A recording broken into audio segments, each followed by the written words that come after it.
Welcome to Lunchbreak. Very exciting guest. Welcome, Blake. Very happy to have you here with us. Yeah, excited to be here. Excited to be trying Highlighter. This should be fun. Yeah, this is exciting because we weren't expecting you to arrive at the beginning, and our usual style at Lunchbreak is we show up and it's mostly Mishti and me sharing our favorite tweets of the day. So we kind of scroll through Twitter and we're like, "Hey, did you see this one? Did you see this one?" And all of a sudden, here you are. Well, I guess I crashed the party early. No, you actually had some great tweets we were just talking about too. So that's right. we were actually sharing. You've had this one tweet that's pinned at the top. That's kind of a bit of your story, told in kind of an abbreviated way. But that's an area that we actually love to start with whenever we're talking to somebody building something new, kind of building something in the world. And so, I wonder if one starting point might be, one thing, I was looking at our email, and I don't know if you remember this, but we were originally connected March 24th of 2010. Yeah, I remember. And you were working on Kima Labs, right? With Jason Crawford, who's also been a guest on Highlighter in the past. Mm-hmm. And then my understanding is, kind of that company, you ended up at Groupon, and after that, sort of were figuring out what's next, and sort of in the what's next phase, you kind of got extremely ambitious and decided to build Boom. That's all accurate, and I still have vivid memories of. Didn't we go to the Froyo place in Palo Alto? Yeah, we were at Fresh. Sargur Yeah. was hanging around there, and he and his wife had started Fresh, and that was kind of a newish thing in Palo Alto at that point. Yeah. So we sat at a booth at Fresh, and we're talking about Kima Labs.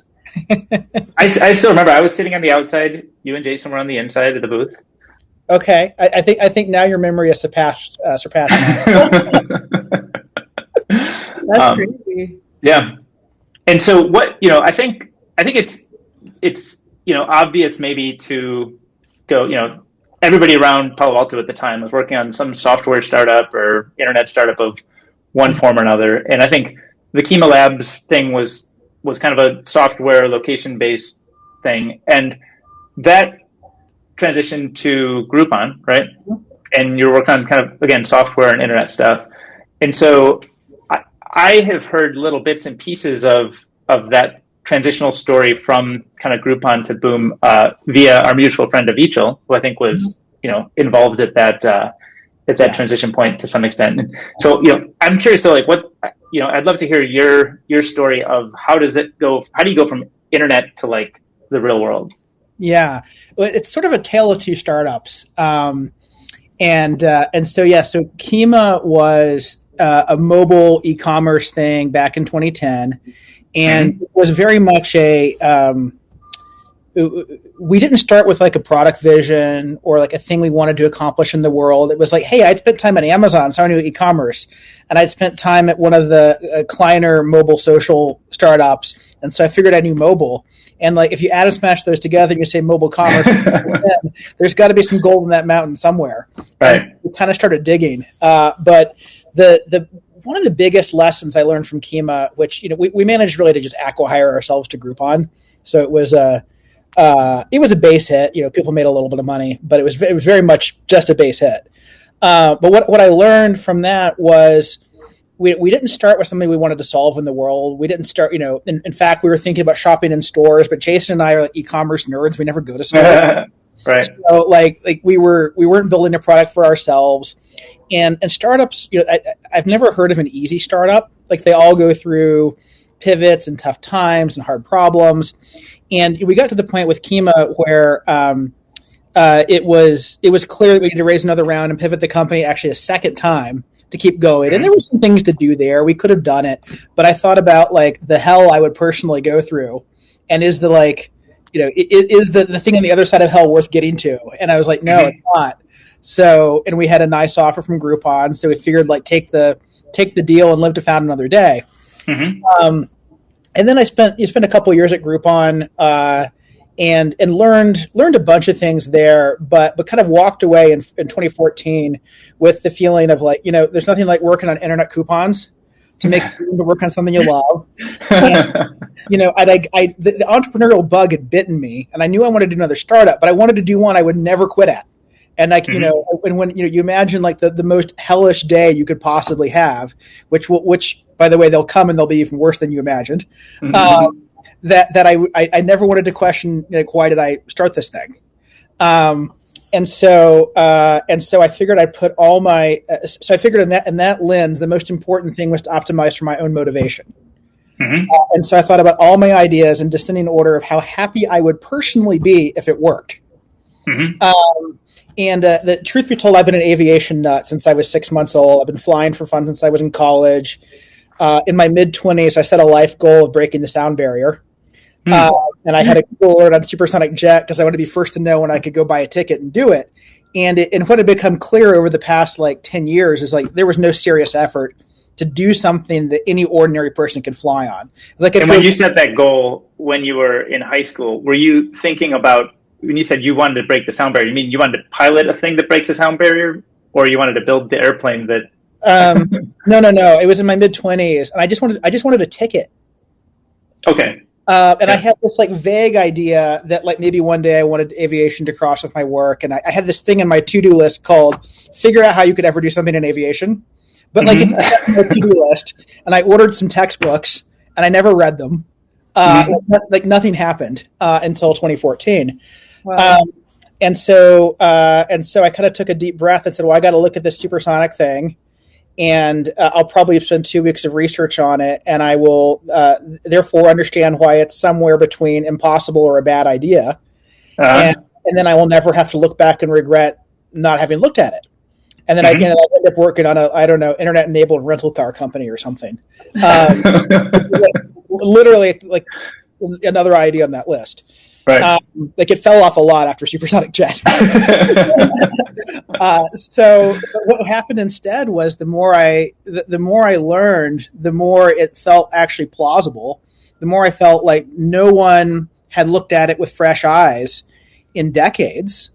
And I felt very lucky that I was kind of falling in love with a problem at the time you could solve it. And then you have to deal with, kind of all the ego of what the heck am I signing myself up for?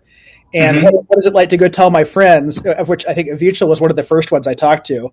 I'm thinking about building supersonic jets, and you could just watch the eyes roll back. But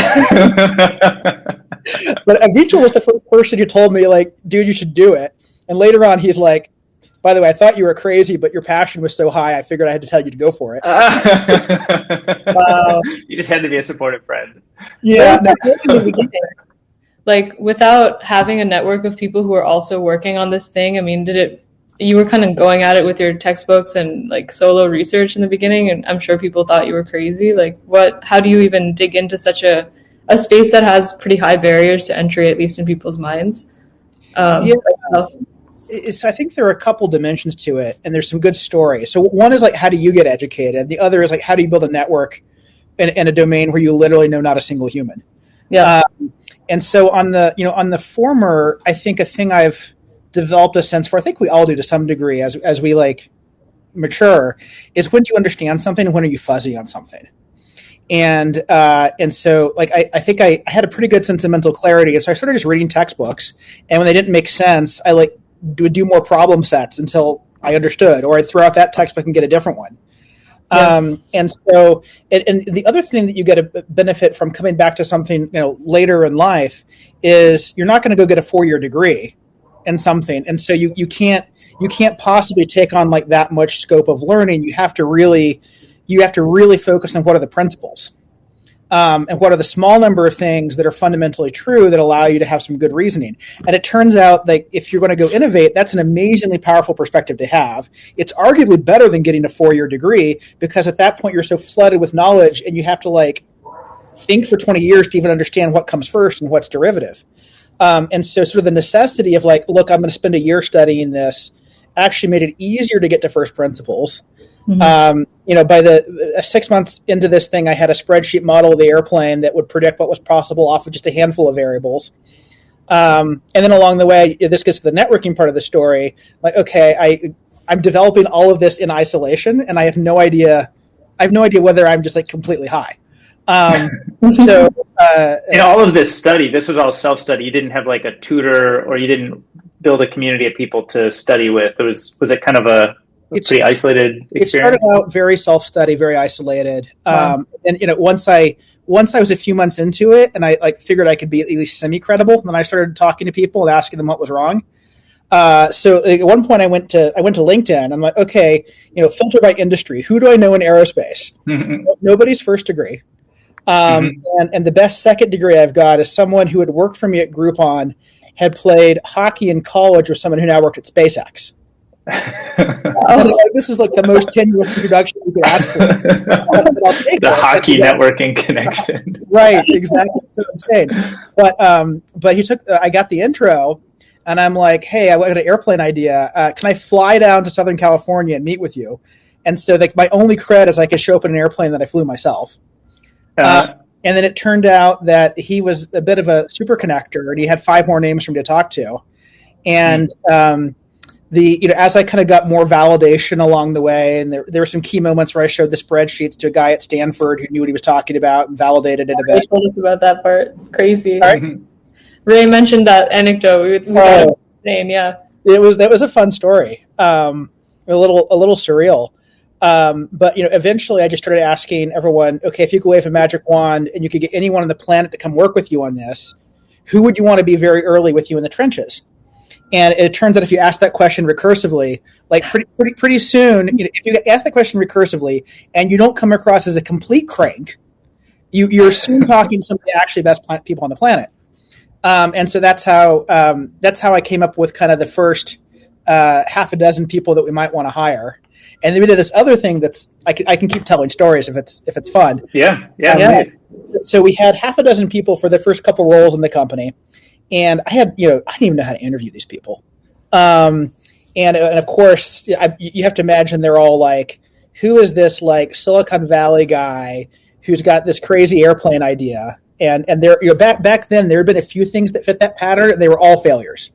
Were people skeptical of your background? Like saying this is a X Groupon X software guy, or did the learning sort of give you enough of the credibility and the first principle thinking to be able to be convincing, and they sort of ignore the history?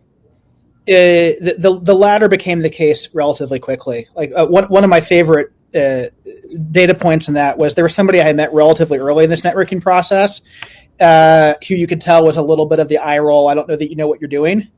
And then I turned out a year later when we were actually ready to go hire some more people, I met with him again, and his reaction was like, "What happened to you in the last year?" Because you got like a master's degree now.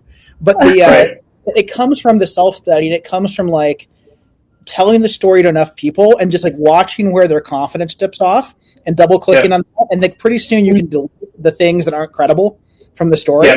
And you know the answer is a couple levels down where people will probe, and then you can at least look like you know what you're talking about. Right. And I think that idea of kind of don't go for the 4-year degree, because if you're trying to change something so fundamentally, you might get sort of inundated with knowledge or too much packed in there.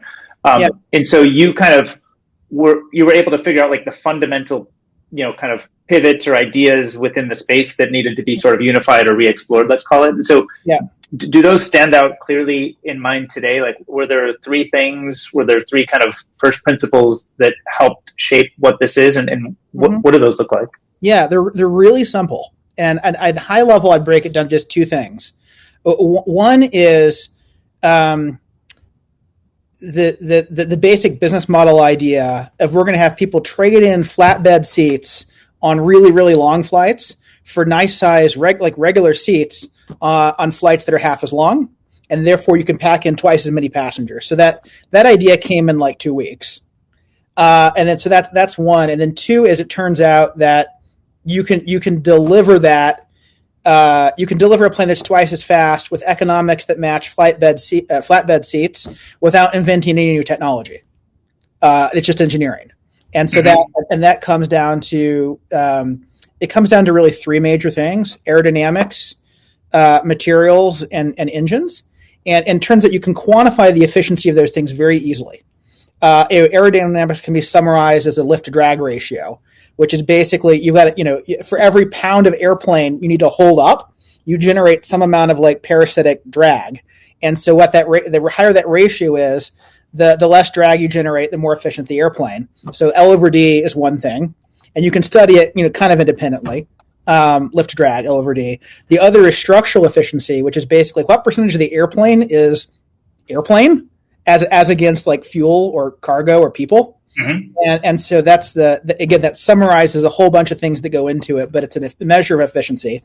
And then the last thing is propulsive efficiency, which is basically pounds of fuel required to generate pounds of thrust. So like you want to generate a pound of thrust for an hour, how much gas do you burn? And if you put those three things together in a relatively simple spreadsheet with like a little bit of JavaScript code that you can learn to write out of one of these textbooks, you can predict the economic performance of an airplane. And then you can go and validate those assumptions. Is your lift to drag? Are you assuming something that's so far out of the state of the art that it's not going to be achievable? So I looked at like what were the numbers on Concorde and what were how much better did I think we could do with today's technology, and looking at kind of the progress on those things in subsonic and mirroring it over, and it's not those things still guide like design thinking as we think about future product roadmap for Boom. We were having a conversation today about, okay, what is Overture 2 going to be? Overture 1 for everybody is our first commercial aircraft, and Overture 2 would follow X amount of years later, and it'd be better. And how do you think about that? It's the same thing I was thinking about 6 years ago. How much better can you do in lift drag? How much better can you do on propulsive efficiency? How much better can you reduce the weight of the aircraft per passenger? And if you have assumptions on those things, you can predict, like, by the way, in Overture 1 will be able to do this with business class like fares, and Overture 2 will be able to do it with like premium economy kind of fares. And then you start thinking about Overture 3, and it gets really exciting because that's the fastest flight's the cheapest one. So yeah, how do you think? I mean, I think everything in technology, ends up being like really expensive at the beginning while you're kind of in that J curve and you're over investing and trying to create this experience, and you have to kind of provide it as a premium experience and premium service. Then hopefully over time you get very efficient and things become cheap and accessible to everybody. And so it seems like you kind of have good intuition around that, but you could have imagined like trying to run some sort of a business model or kind of make the economics work. And probably like for the first one, it probably looks like nearly impossible or something, or kind of right at the edge of what might be possible. So I wonder, like, did you run that? How comfortable did you have to feel that you would get, or did you just like say, trust the process over the course of 5-10 years, this will be like wildly profitable if we get thing X, Y, and Z right? Yeah, it's much more of a trust the process thing, because you can't to really prove that you're going to hit your certain target numbers. You have to do a lot of work. But the way airplane design works is it's a spiral process where you're iterating on what the airplane is, and your first iterations are like very back of the envelope. Like it's the three variables I was talking about before, plus you throw in what's the range of the airplane and how many passengers and therefore how much weight you're carrying. And then you can iterate on that, and you're like, okay, I see how these things relate to each other.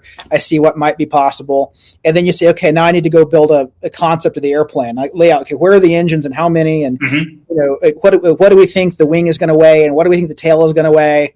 And where does the gas go? And then, but it's very much still a sketch. And then, so you go really preliminary sizing, then you do what's called conceptual design, which I'm just describing, and you do preliminary design, which is where now you're laying out, like, okay, well, here's where the support beams are in the wings, and here's the architecture of the cabin pressurization system, and then you get into detailed design later on, and now you're like, okay, here's the fasteners and the nuts and the bolts and the exact layers of carbon fiber and precisely how they go together. And as you get more and more fidelity, and the art is to calibrate those earlier lower fidelity methods such that you have high confidence that when you get down path, you're going to hit your target. And it turns out the industry has gotten relatively good at that. And at Boom, we had some very painful experiences with it, but we paid our tuition, and I'm confident we know how to do it. And there are some key points along the way where you get validation. Like you go to a wind tunnel test, you run an engine in a test cell. You know, at this point with XB1, which rolled out in October, is going to be flying later this year. Like we know what the engines do. We know what the aerodynamics do. We know what the structure does. It's already built. We've weighed it. It's all but like a foregone conclusion. This thing is going to do pretty much exactly what we know it will. Right. So when, it sounds like you do, you're very rigorous in how you think about the process and the analysis, but you are also willing to trust the process. And I look at, this tweet that you had where you were saying, choose an important problem worth solving. Many large unsolved problems are hiding in plain sight. We are so used to them, we are blinded. Slow air travel, jammed highways, unaffordable healthcare.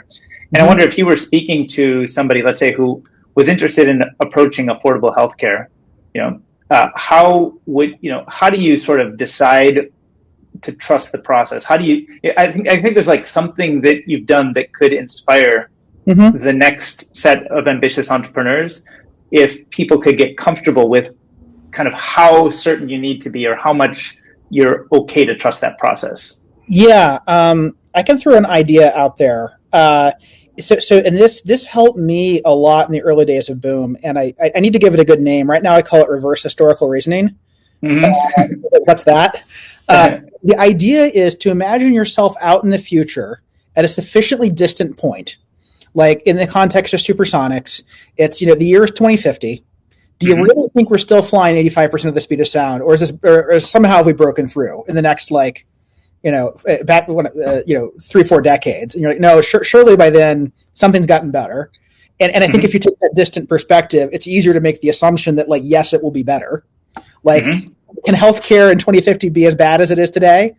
Surely not. surely with a long enough time horizon, it's going to be better. And then so you say, okay, it's going to be better. What do we think the history books sounded like? And again, take your ego out of it completely, because your insecurities will kill you on this if you let your ego get into it. But you're sitting on the beach, sipping Mai Tais, reading about how the world got to better healthcare, or reading about how the world got to faster travel. How do you think that history goes? And at that point, I think, especially those of us who spent time in Silicon Valley, we've bumped into enough of these stories. We know how they go. It's not going to be, Boeing after 100 years of not doing it suddenly woke up and did it. And healthcare, it's not going to be like the insurance company solved the problem. Right? It's going to be someone from outside the domain. They're going to have some idea that's considered crazy. They're going to have to be, what are the attributes of success? They're going to think long range. They're going to have to be incredibly persuasive. They're going to have to be incredibly perseverant. And they're going to have this confidence that some anchor point out in the future, better is possible. And also know that if you only tackle what you prove you can do, you never make much progress. So you have to assume invention will occur. Right. And I find that very powerful. And when you open up the time scales, you open up your variables for what assumptions you can change. If you want to fix healthcare in 2 years, good luck. You maybe can tweak something around the edges. If you want to fix healthcare in 20 or 30 years, then you can think about a lot more things being variable, and then you start to come a vision, and then you come back and say, okay, now I hate that 20 or 30 year time period. How the heck do I start? How do I make this go faster? How do I compress it? But at least you know where you're going, or at least you have some idea of where you're going. And I assume that go ahead, Mishti. Oh, I was just going to ask, if you were starting from kind of day one now in 2020, what would you do differently, just given kind of the new ways that people are learning online and finding kind of, designing their own courses of study and all these things? Do you think it would be a very similar approach, or do you think that you tap into different resources? So it's been 6 years. I don't think it's materially different right now. Reid Hoffman is one of our anchor investors in Boom, and he and I have often joked that this is a company that could not exist without LinkedIn. I never found the people. When I needed a remedial education in physics and in calculus, because the truth is I hadn't taken calculus since high school, and I didn't do great. So like I went to Khan Academy and I like kind of shamefully like took their physics and calculus courses so I could get through the aerodynamics books. Wow, story so, is crazy. Oh my gosh.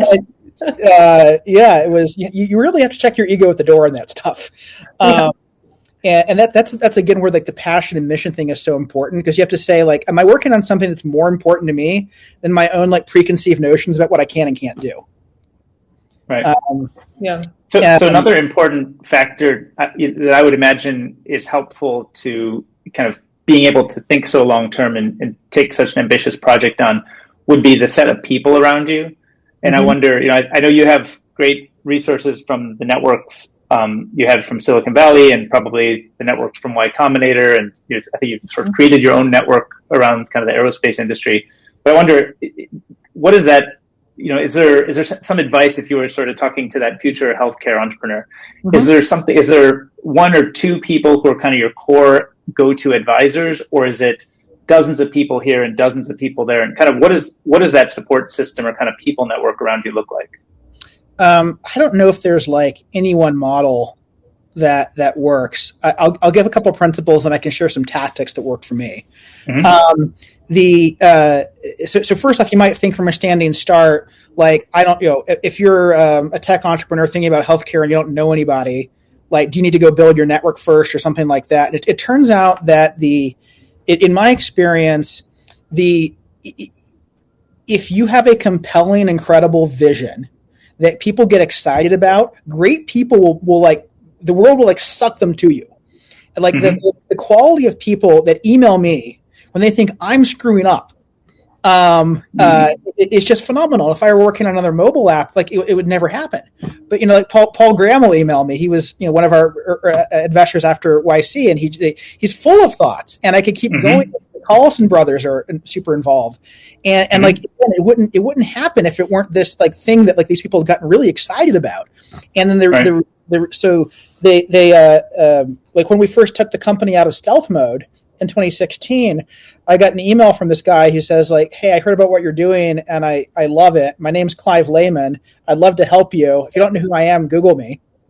And I'm like, who's Clive Lehman? I turn around to my technical co-founder and I say, do you know who Clive Lehman is? He took the book off his desk and he said, Clive Lehman was chief engineer on Concorde and he wrote the book about it.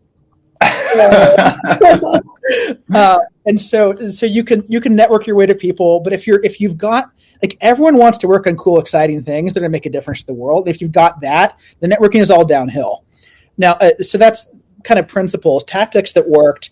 When it was when it was me and a spreadsheet and a dream, and like I tried to find ways to add credibility early, and so I got a bunch of people to join the advisory board, which and it was. Like the former head of Lockheed Skunk Works and a couple supersonics engineers, and a former airline CFO, people who are like willing to kind of lend their name on like not much. And then when I started trying to recruit people, I'm like, here's who's advising us.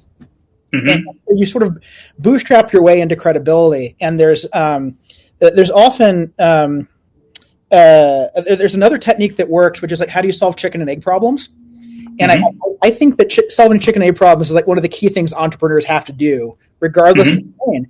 But we had a zillion chicken and egg problems along the way. Like, we want to get an engine for the airplane needs an engine. The guys who are going to build the engine want to know who the investors are, and they want to know who the airlines are they're going to buy it. The airlines want to know who's making the engine, and who the investors are, et cetera, et cetera. And so, and they all want to talk to each other and diligence you on each other. And you can imagine that going very badly. What we've done in a bunch of different cases is basically say, hey, invite them all to come to a forum, ask each of them to do you a favor to support you with the rest. And you take a deep breath and throw them into a conference room. That's how we got our Series A done. It was an engine manufacturer that I probably shouldn't name, and some VCs that I probably shouldn't name. And I said to the VCs, hey, you said you'd really help us with biz dev if you end up coming in.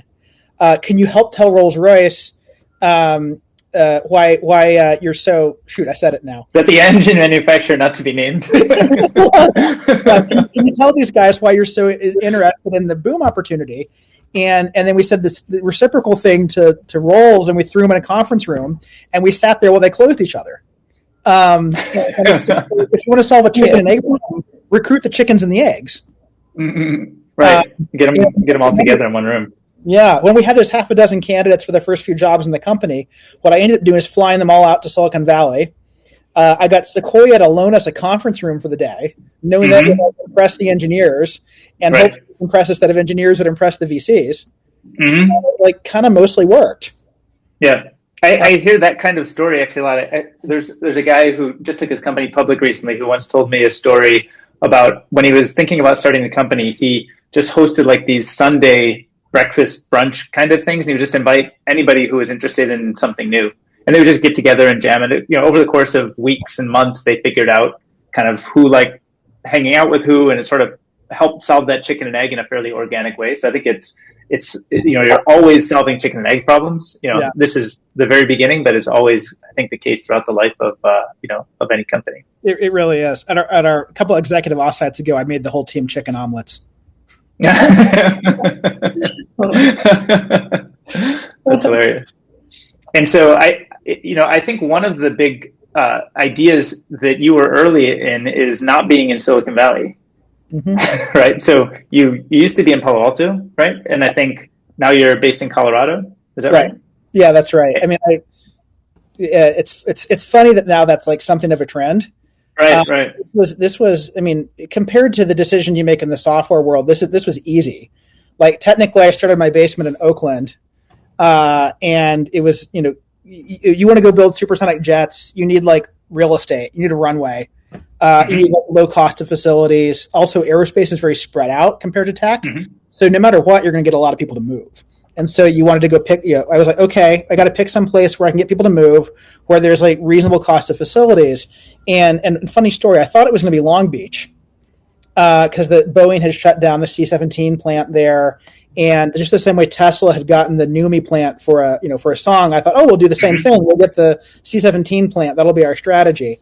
But what I learned pretty quickly is everybody who wants to live in Long Beach already lives in Long Beach.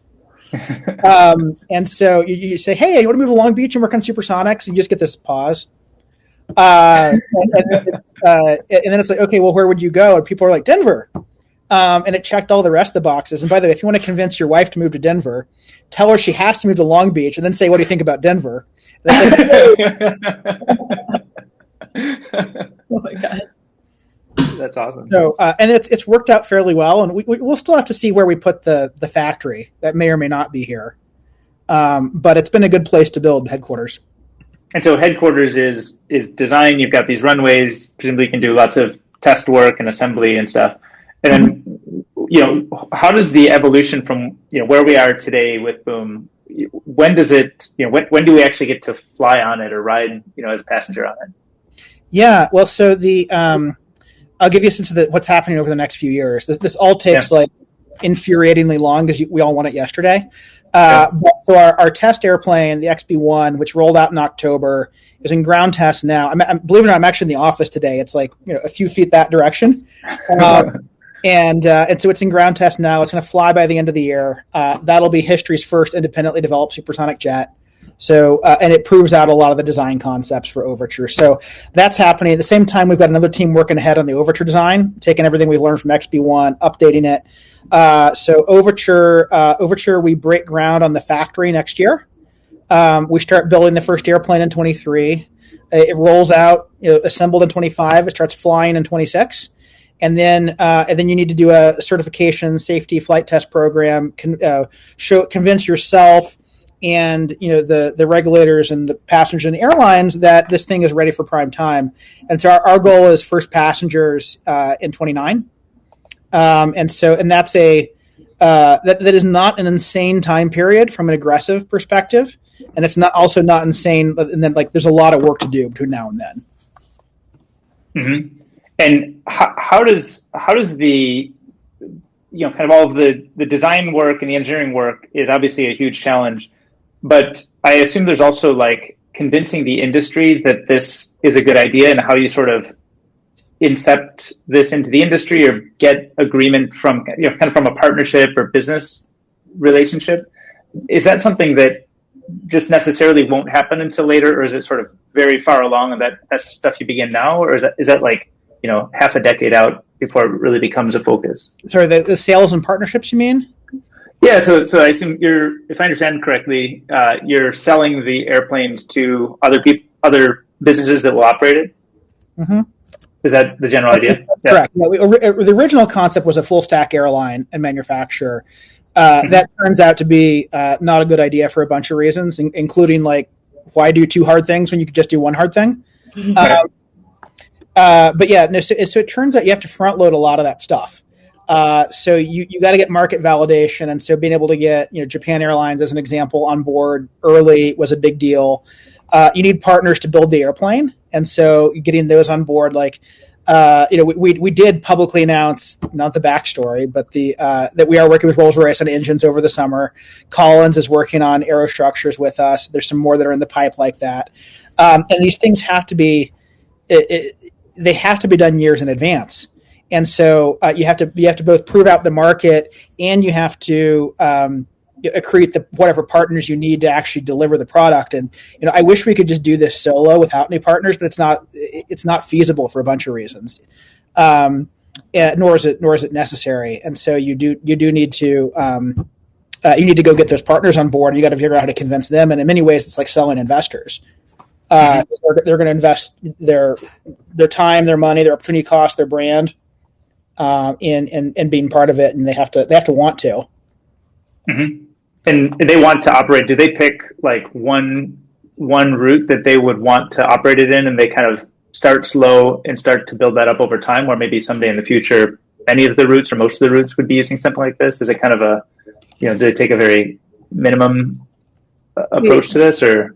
The story varies from airline to airline, and the reality is exactly what routes this gets deployed on where is going to be. It's going to be kind of a late binding decision, because you don't have to decide that precisely until it's time to go like fly the first passengers.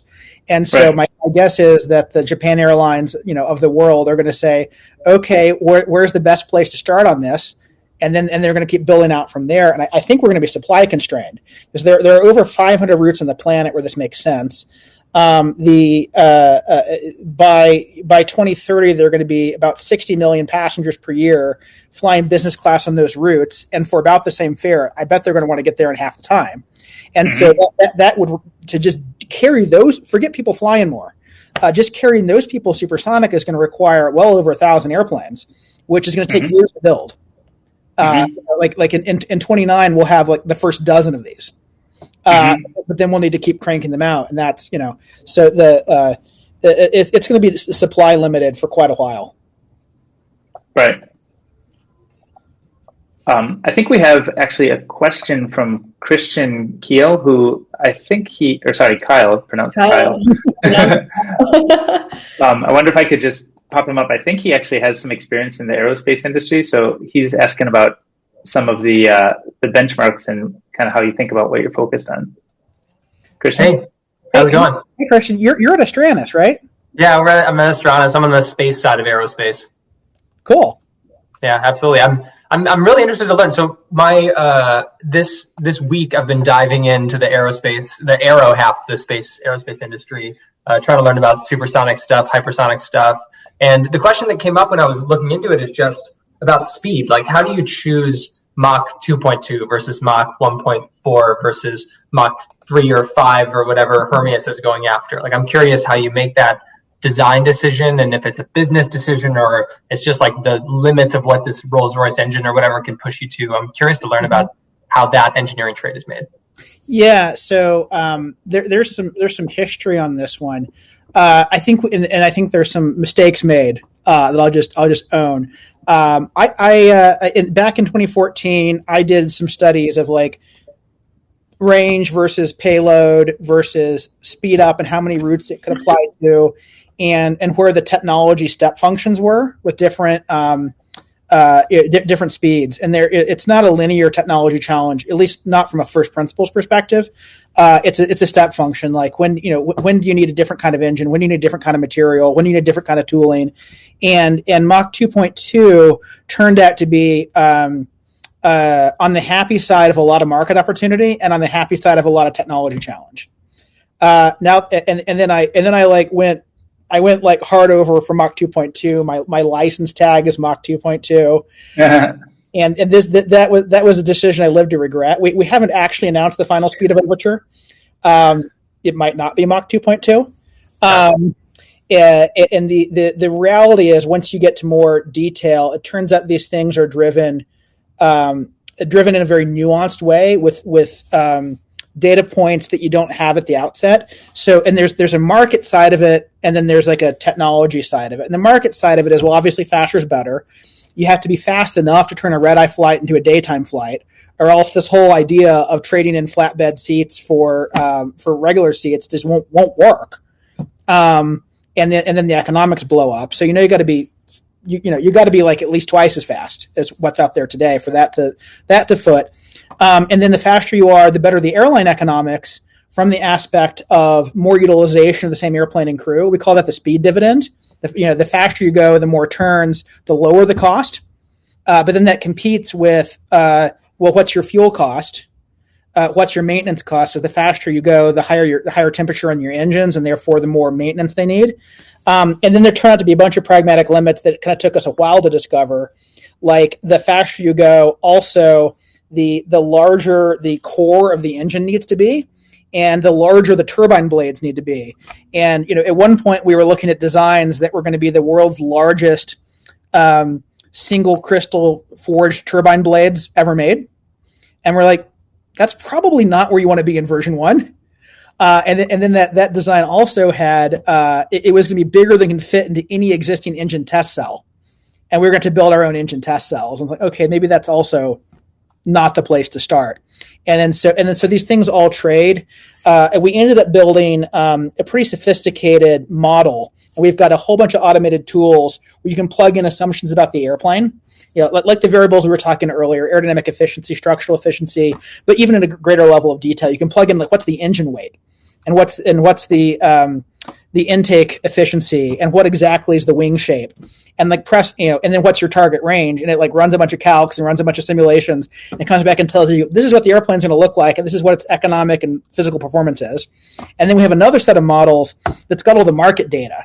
That's got all like how many people between what cities, what ranges, what price points, and it's got some like demand stimulation models and some conversion models, and so you can like sort of put these things together and think about there are a bunch of theoretically possible airplanes that sit in various spaces. You can start to figure out, okay, this is the space we want to focus on, and you have to give yourself permission to make a more conservative decision for version 1 than you want to make in 2, 3, and 4. So, there are folks out there that are like, woohoo, we're going to build Mach 5. Be great. I'd love to fly Mach 5. But there are, I think, an underappreciated number of really, really hard problems and breakthroughs that have to happen to get to there. And I'm not going to say what they are because I don't think they're widely appreciated. And so our strategy ends up being get a minimum viable product. It's funny to think of a 15-year development effort on a supersonic jet as a minimum viable product. Overture really is a minimum viable product. And then you just iterate as fast as you can. Awesome. Yeah, that totally answers my question. I appreciate it. It does. To people not in aerospace, 10 years seems like an impossibly long amount of time. But as soon as you draw out that program schedule and you see how everything kind of stacks backwards, you're like, it's not actually that much time. No, the team will tell you that's an aggressive schedule. We got a lot to do to hit it. But then in the back of your mind, you always keep thinking about like, okay, how do you challenge that? How do you speed it up? What are better ways of doing these things? And I think I think we're going to see, knock on wood, in the next 15 years, we're going to see an acceleration of development.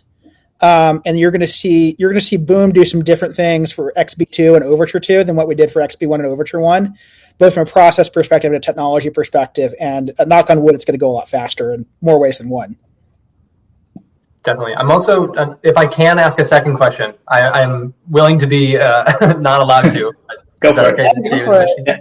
Yeah. Awesome. I'm curious to hear how the government is helping or not helping in particular ways. So I know about the X-59 program, the like low boom thing. Mm-hmm. I think that there's also quite a bit of announcement. I don't remember if Boom is one of these people, but there's like talks about these SBIR awards for the presidential aircraft, or like Air Force One. Like, are those initiatives helping a lot, a little? Like, do you think that there are other ways that the government could or should be helping in terms of like bringing about supersonic travel faster? Let's see. I think it's a complicated topic, and I think there are a few kind of buckets of stuff under there. One is kind of government as customer or funder. One is government as like technology innovator / driver. And another is government as regulator. And so if you think about each of those, Boom is one of I think 2 or 3 companies that's doing some work with the Air Force for the next potential Air Force One or executive transport, and that's been, I think that's very helpful. I mean, one, it's totally mission aligned with what we're doing. We want to make the planet more accessible because we think face to face is better. And boy, I would love for our diplomats and world leaders to be able to get together in person. I think we'll have less wars. And so speeding up military executive transport is like 100% mission aligned for us. And so it makes sense to have a customer, and then they do a good job supporting along the way. And from their perspective, their alternative is to go to a Boeing or a Lockheed where they have to pay full freight for all of this. And with Boom, they get to leverage everything we're doing on the commercial side, so it's cheaper for them, and it's just super well aligned, and I think it's really healthy. Then there's the government as technology developer, and this, there's a pragmatic side of this, there's a philosophical side of this. The pragmatic side of this is the work that NASA's doing with the X-59 low boom demonstrator. If that ends up working and allows us to set noise standards for supersonic flight over land, that's a good thing. I'm not sure that's the most efficient process to get that done, but it's the process we've got. And then the last part is government as regulator, which is probably where we have the most personal experience at this point, working with the FAA, working with the EASA in Europe. And we've taken the approach of viewing the regulators as a friend along the way, rather than as like an opponent. And we said, look, we succeed when we build something that is safe and reliable and efficient for the traveling public. And, it's your job to kind of help us do that and to look over our shoulder and check our homework. And so we also have a chance to build, the first new commercial aircraft company since Douglas in 1928. So we went to the FAA, we met with the administrator, and we said, look, we get to, I hear you guys aren't happy with Boeing right now. We get to do this over. Like what if you could wave a magic wand and have Boom do anything, what would you have Boom do? And they had a bunch of advice. And they said, come early, come often, let us give you feedback before everything is locked in. And we said, great, well, let's do it. And then it's been that's been a real success. And people come to Boom having come from other airplane companies, and they go meet with the FAA, and they come back and they say, I've been doing this for 30 years, and I've never had that good of a meeting with the FAA. And the reason is because we built some good relationships from day one. We've been acting in a trustworthy way. We listen. And then the secret weapon, as it were, is this is the most exciting thing going on. And they all, as humans, regulators are humans too, they all want it to work. And they all want to be able to, they want to tell their grandkids, that they helped build a safe mainstream supersonic aircraft, not that they put a new antenna on a business jet, which is most of what they end up reviewing. Totally. Thank you. Appreciate it. Thanks, guys, for letting me. Thanks, Christian. Yeah, awesome questions. Yeah, I think actually. Yeah, go ahead. I as you guys can tell, I can ramble about this stuff forever. Oh yeah, I'm having the time of my life doing it. Yeah, so fun. Yeah, really good highlights from this. We'll post some. I wonder, kind of dovetailing on the question about sort of working with regulators and how the government looks at this. I'm not sure if this is the right way to characterize it, but it feels like something like the space industry broadly used to be much more of a government thing, and now has aspects that are kind of being privatized and supported by the government, where the government's more like maybe the customer. And I wonder, it feels like there's a lot of energy around the space industry, and I think Boom Aerospace is related but maybe different. And I wonder, are there going to be breakthroughs that you suspect are going to happen based on some of the energy that's happening with the SpaceXs of the world and kind of the whole ecosystem around that? Will that sort of accelerate maybe new materials or new techniques or fuels that would impact kind of the way you think about the future of Boom? Like how close or coupled or related are these as industries? Oh, as space and aerospace or aviation and space. There is, that's a really interesting question. It's not often that I get questions no one's ever asked me before, but that's one. So let me think about that for a second. Rockets and airplanes are really different. But they have some things in common. Like they're both really weight sensitive. They're both very temperature capability sensitive in some key places. Like they both have combustion, and turns out the hotter the combustion, the more efficient it is. True in a rocket engine, true in a jet engine, and like enormous amounts of engineering goes into how do you build engines that don't melt. And it's super cool, by the way. In jet engines, the blades are hollow. And they have got cooling air, which is like only 1,500 degrees, that goes through the inside of the blade, and they're like little perforations, and you end up with this quote unquote cool air that envelops the blade because the air around the blade is actually above the melting point of the blade. And by the way, every time we go fly, we're using that exists. That's which is just miraculous to me. But if you go develop a new material, it's gonna apply in rocket. It's potentially gonna apply in rockets and in jets. Like the material that SpaceX uses for the nose cone on the Falcon 9 is the same material that we use for the leading edges on XB1.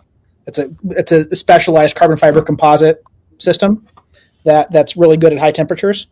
And so there may be more things like that, but I think the bigger thing is much more about development motivation and what drives the whole process. And so if you look at the progression of aviation, since the Wright brothers, for the first half century, we had really rapid progress, and it was largely driven by two things. One is sort of private entrepreneurial effort to go build passenger and mail transport services that had to be economic, and two was driven by military, where like there's a bad guy to go spy on or kill, and both of those have like really good feedback loops and really good motivation.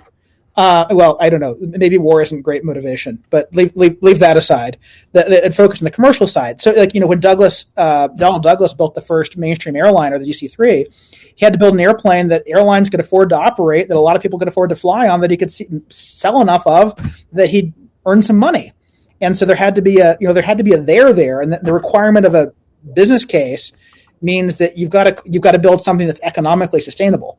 And then in the 1960s, both in space and in aviation, that went away. And we shifted from an entrepreneurially driven approach, which is what brought us the first airplane and the first airliner and the first jetliner, to in the supersonic age, Concorde was a joint venture with the French and British governments. And their goals were fly fast, try not to crash, and do it before the Soviets do it, because we're trying to show that we can do something that communists can't do. And ironically, we took a communist kind of approach to it, and we didn't think about economics. And then we built an airplane that didn't make any sense economically. And the same thing happened with the Apollo program. Marvelous technical achievement. We put a man on the moon in 1969, 52 years ago now. But 50 years later, if you want a lunar lander or a supersonic airliner, you don't look in the skies, you go to a museum. And the reason is that this prestige-driven innovation has all the trappings of progress, but it actually destroys progress because it doesn't focus you on building things that are actually economically useful. Sorry, I get fired up about this. Yeah, please. You can see the same thing, I think, in other areas of hard tech. And there's this like really sad curve that looks at basically energy consumption per capita, which is very well correlated with all kinds of technological progress.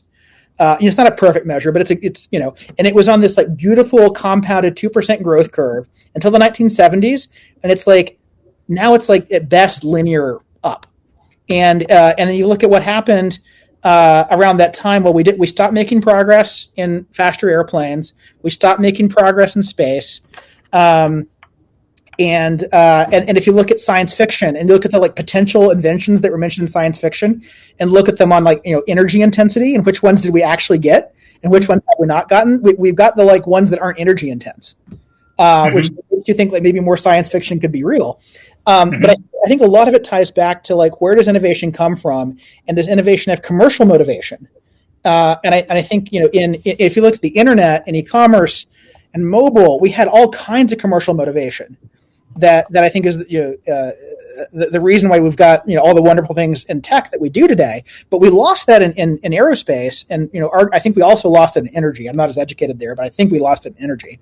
And then but fortunately, there's a renaissance now, and Elon had the courage to go start SpaceX, and turns out he can do things that the big guys and the government players never could do.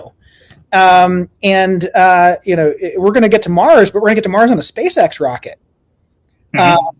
And I think that, and we're, one of my aspirations in Boom is to do the same thing on the aviation side. And then you wonder, like, where else are there opportunities like that? Where right. we've gotten, one of the worst things you can be confused about is motivation. And if your motivation's confused, all of your effort is misdirected, all of it. And if you're talking something like space exploration, it's like hundreds of billions of dollars that is like not going down the most direct line towards actual goodness. Mm-hmm. And so if you can like fix that. So you think the fix is a motivation fix? Is that? I think so. It's like, why? What are we trying to do and why? And are we trying to plant a flag on the moon to show up the Soviets? What if we waited 10 years and said, wouldn't it be really cool if you could take a vacation on the moon? Mm-hmm. And then we would have built the Saturn V, which is like a miraculous machine, but like you can't afford that thing. We would have solved different problems, and some of the things that Elon is working on with reusability would have been worked on much, much earlier, and with a sense of urgency. And it might have been later. It might have been a little bit later than Apollo, but I believe if we've gone down that path, like you could take a vacation in space today, and you could probably go Mach 3 to Mach 5. But we didn't go down those paths. We went down a path that made us all feel like we were making progress. Right. We didn't actually. So this motivation thing, it sounds to me like the vacation on Mars or the vacation on the moon is sort of maybe something. Is it about commercial viability or like finding something that can serve a need that people are willing to pay for as an end user? Is that when you talk about motivation? It's that instead of owning something on the world stage as a brand. Is that the distinction, or am I missing it? I think that's at least half of it. So in the aviation world, I'll stick with this because that's closer to what I know really well. Mm-hmm. There's an interplay between what's your vision of what you want to achieve and what you have a commercial path to go do. And our vision is to make Earth more accessible through travel that's faster, less expensive, and more convenient, and more sustainable. And then, okay, well, how do you get there? At every node, the business has to make sense. So we've got to build an airliner that enough people can afford to fly on, that airlines can operate profitably, where there's a big enough market that we're going to make back our development costs and be able to build a company. And so those constraints end up driving you in like a very useful vector. Versus, Apollo and Concorde had unlimited budgets and no need for a commercial model. And honest, I mean, you could call them visionary. And they were in a certain sense, but like, I don't know where Apollo was really going, which is, and then after it, like we kind of went to low Earth orbit, and then similarly Concorde, there was no roadmap. Mm-hmm. It was kind of like you check the box, you plant the flag, and then you wait for the next R&D program for Congress to fund. So if you wanted to get better kind of alignment in the motivation here, is there something to say, like, if you could wave a magic wand, would you change the way government structure programs? Would you change the way kind of private commercial things get financed? Or like, are there any levers that you would propose that may exist in the world to help, create the right motivation alignment here? It's a great question. It's something I've been thinking about a lot lately. My thoughts are very partially formed, and this is probably controversial. So all of this is like, please, yeah. Yeah. That's partially formed. I reserve the right to disagree with myself in the future on this as well. Absolutely. I think what we have is a lot of dollars allocated very inefficiently through government processes that could be allocated 10 to 100 times better privately. And so I think there's a transition to go through there. I worry about it a lot in healthcare research, like how much of that is well directed. Ditto aerospace. And so I think there's a question of how do you privatize more R&D? How do you free up that capital so it can be directed much more nimbly and much more efficiently and better find its sources? And there's some government models that are better than others. Like DARPA does a pretty good job. I'm not sure that the rest do as well. And they get super, like today, it's so politicized. Like we're building the SLS rocket because the senators from Alabama liked that it was, going to create jobs in their district, or I don't know. I may have the examples wrong, but like that's not versus like if you think about how VC gets allocated, it's not perfect, but boy, it's goal seeking. Right. So kind of to have a more goal seeking system, it seems like it's hard to transition an existing system, like whatever kind of government grants and dollars that flow through, and kind of to nudge it in slightly different direction. Like maybe some progress there, but when I hear the kinds of ideas that you're describing, it almost feels to me like this idea that I've heard people talk about a lot, like YC for X. So I wonder if there's could you create new communities of collaborators who care about a certain topic and help that community kind of push funding to the frontier, almost like massive, I don't know, Angel Scout programs or something like that. Is there something in there that's worth kind of probing? I mean, it sounds promising to me. I don't know what the right answer is to this, and I doubt there's just like one right answer. Right. At a certain level, what I think we need is a lot of people motivated to work up to solve some of these things and willing to think big, and then the progress will come out of that one way or the other. And should there be people supporting each other? Should there be wouldn't it be great? By the way, raising money for Boom is like a whole thing. It would sure be great if there were investors that understood hard tech better in more scalable ways. We've gotten through that, but through only with great effort. And I know it's hard for other people. So that's one. I also think about where are there opportunities to take large pools of capital that are spent very inefficiently and siphon them into areas where they could be spent 10 or 100 times more efficiently. Like SpaceX is doing that. Like NASA's paying Boeing and SpaceX to bring people to the space station, and they literally pay SpaceX half the money. But by the way, those dollars get spent a lot more effectively at SpaceX. So where can you find things like that? I think healthcare. Again, not an expert, but my sense is we spend lots and lots of dollars in healthcare very inefficiently that you could spend on helping people just stay healthy to begin with. Like we don't even have healthcare, like sick care. You bounce into the system with wrong. Right. If you could, imagine what would happen if you could spend healthcare dollars 10 times more efficiently than we do today. It would free up hundreds of billions of dollars, which then could go into, I don't know, cold fusion, whatever else. Right. And it would be a big shift for the economy because like this, when we talk about this dollars, it's like who's working in what job and what industry in what direction. And so those transformations end up being like pretty big and they could be uncomfortable. But I think it's hard. Again, if you take that 50-year out perspective, it's hard not to believe there's a far better way. Right. And when you take that 50-year out perspective, and I want to watch the time because I know that you had scheduled about an hour with us on lunch break, and we're trained right now that I need to go to an operational. I was going to guess that might be the case.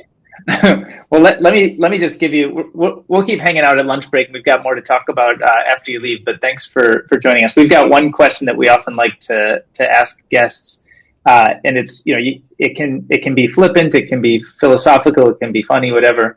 But we sort of spend a bunch of time here asking you our questions, and we wonder sort of if you have questions where you would turn the tables, and your questions for us or for the world at large. Like what are the big questions? And like I said, it could be very serious, they could be philosophical, they could be kind of flippant, whatever really. But what's on your mind today? What are you curious about?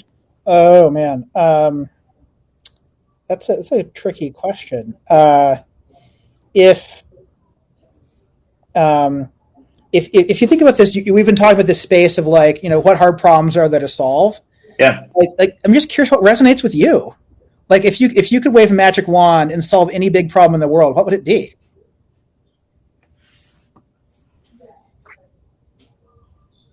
Yeah, that's a good question. I mean, I think a lot about basically like improving our decision-making processes in like large organizations. So political decision-making, behavioral bias, things along those lines, which is sort of more of like a meta issue that applies probably to most industries. But I don't know, kind of getting to the like knots that we tie ourselves into with polarization and people not being able to kind of empathize with people who think differently. I don't know, DK, did you have one?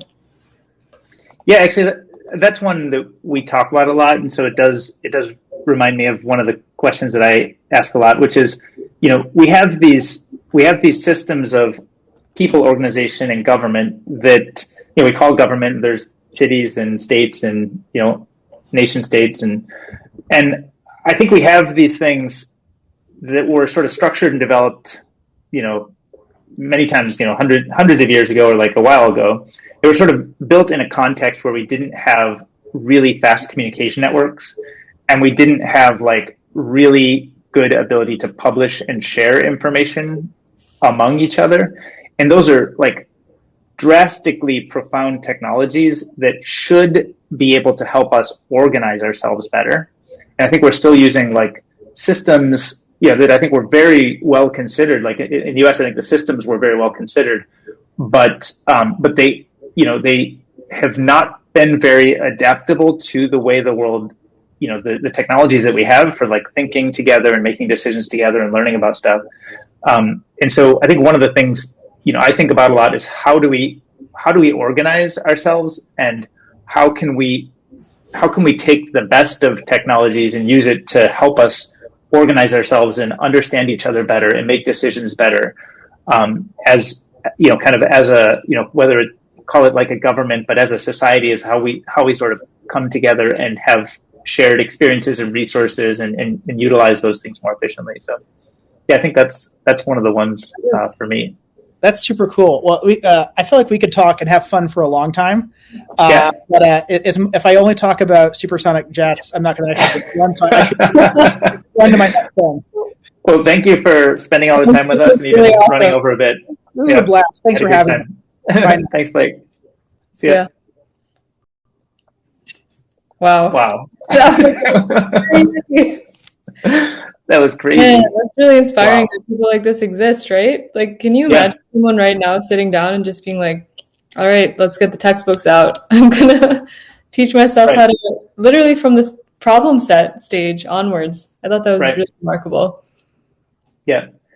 I think there's something, I think one of my favorite bits of talking to Blake right now was effectively the tweet that that we were talking about at the beginning, which is I think he has taken on this extremely ambitious long-term project, and I think he can make a substantial change in the world, and a change for good.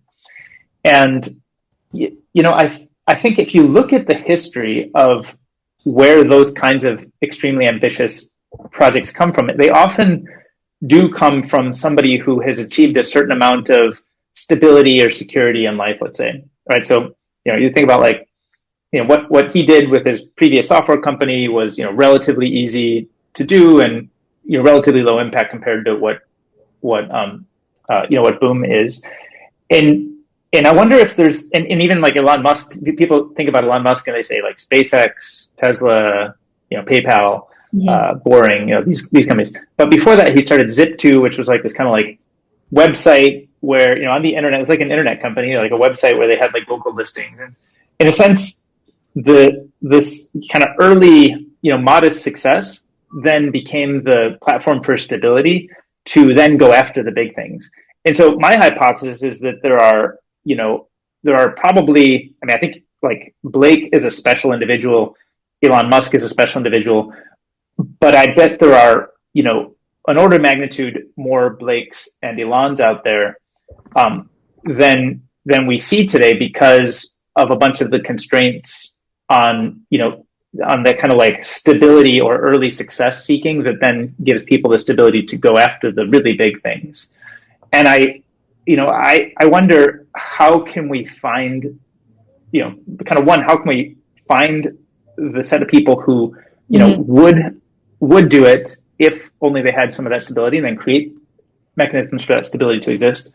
And then how do we like inspire and make, make accessible that that's a realistic path. Yeah.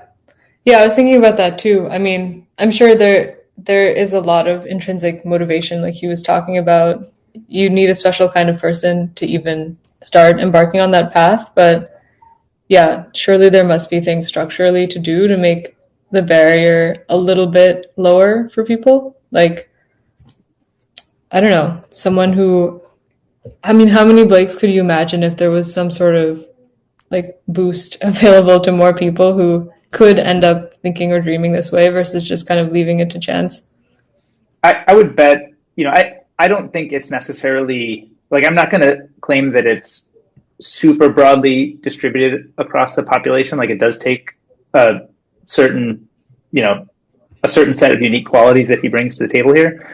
But I don't think it's like fewer than 100 people out of 7 billion. Are we at 7 billion in the world today? I think there's not fewer than 100.0 people. And, I was able to name 2 of them right now. Yeah. So where are the other 98? Yeah. Because, wow, what if we could just move the world forward Well, so much faster? and another like meta thing I was thinking about by the end, you mentioned how to organize ourselves better, but I was also thinking, how is the attention economy affecting the potential for someone to even become a Blake, right? Like, I think it's difficult to discuss, but like our capacity to attend to these lofty goals and sort of like achieve those flow states of like deep learning that he did and build on everything that he was doing, that just seems like harder and harder by the day. I feel like that's another big barrier against the like 98 other entrepreneurs who, Right. So that it's harder because the way, I guess you're saying, the way attention and kind of publishing communication networks kind of monopolized and somewhat, maybe misdirect attention away from maybe the more important things and toward maybe the more trivial. Is that kind of, is that the concern you're mentioning? Not calling things trivial, but it kind of reminds me of our like James Williams conversation on like, here we just talked to someone who like clearly dreamt big and then also was able to find time in his day and like take incremental steps to like improving his knowledge in this way.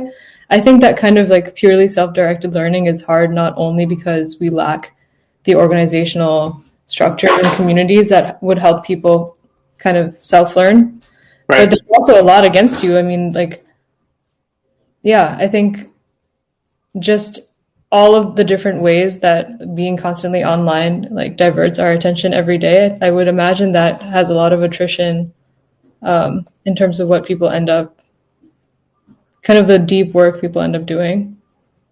So I don't think there's like a catch-all solution to that, but I mean, if I were to step back and say, okay, let me pick a problem and like think really big in an area that I know nothing about, a lot of it in the beginning is presumably just like the discipline. You're fighting against a lot to like carve out that space in your routine, and it takes a lot of reps and like a lot of practice sets and stuff to. Right.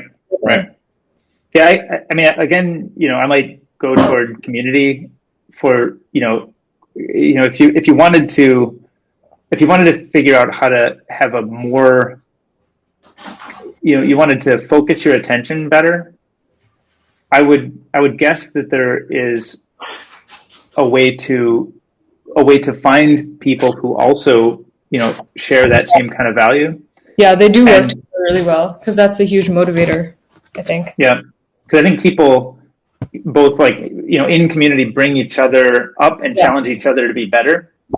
And so, I think about like if, so you and I know of communities like Renaissance Collective, which has a really vibrant Slack channel with a really with a really high curation kind of on board.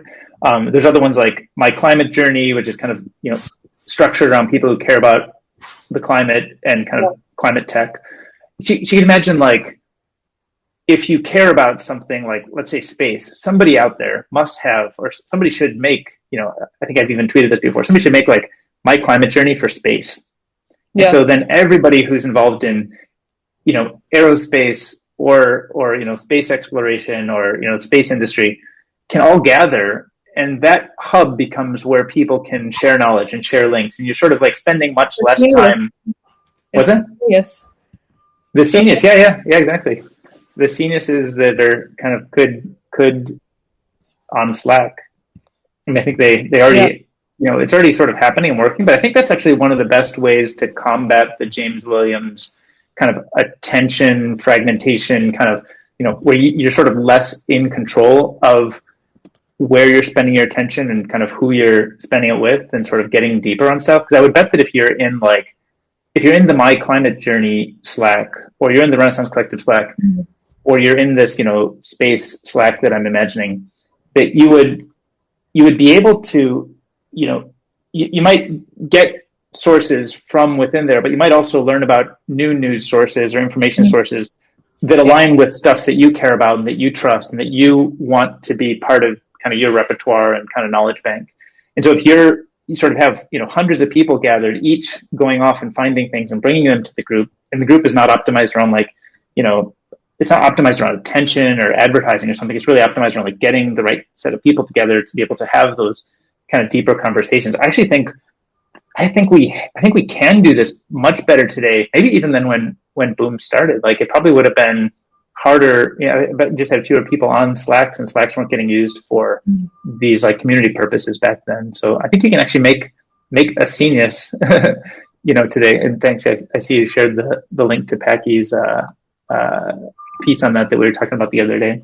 I think you can make a Scenius around these things, and that's maybe one of the ways. And I also think you'd find, if there are 98 other Blake type individuals out there, yeah, I think they would naturally find their way toward a community that is kind of focused and curated and cares about that same thing and lifts each other up, right? Competes to all make each other better. It seems the most critical for industries where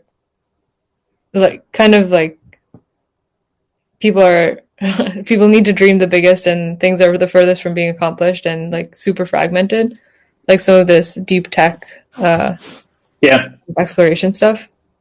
I think that's probably true. Is the more deep tech you go, probably the more that there's, you just have a stable of experienced people who have tons of different perspectives, tons of different networks and sources, and so you can actually bring it all together faster.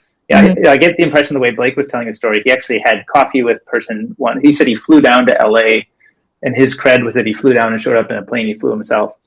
And then that person, and he met another, that person happened to be a super connector, and that helped him. But could you do that same thing online today? And I think if you did, could you make it all happen, an order of magnitude or two faster? Could you bootstrap these networks and communities, these scenes? Yeah. Well, was Bernard saying something going off what you were saying about 98 other entrepreneurs versus Blake? Oh, he's talking about how might Highlighter be able to increase its reach within the technology ecosystem to fully compete on its own merits with existing incumbents. Yeah, I guess. I think there's probably a role that Highlighter could play in helping people gather. I think that's something we think about a lot. Are there ways to create hubs that help people like-minded kind of build new connections and meet other people? So I think it's certainly something that's near and dear to our hearts and how we think about what we're doing here. But I think there's probably dozens of ways to do it, and I think we're kind of just one of many kind of approaches to solving that problem.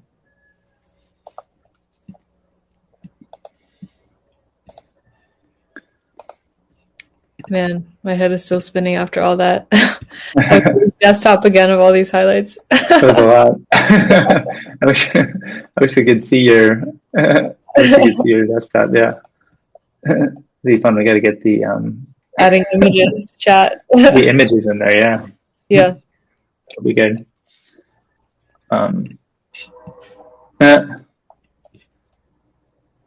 Nice.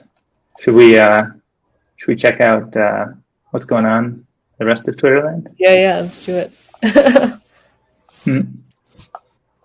Oh, this is fun. Did you see that Elon Musk is going to do Clubhouse with Kanye West?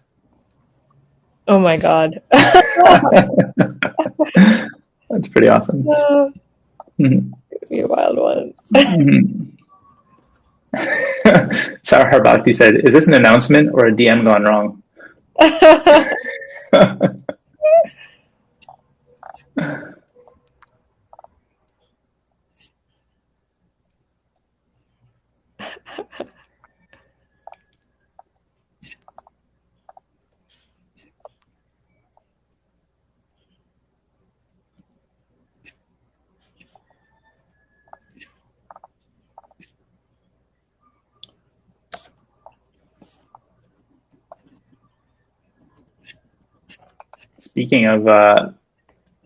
Speaking of climate change tech and investing, it seems like lower carbon capital is. I don't know if they just launched a new website, but it seems like people are tweeting about this a lot today.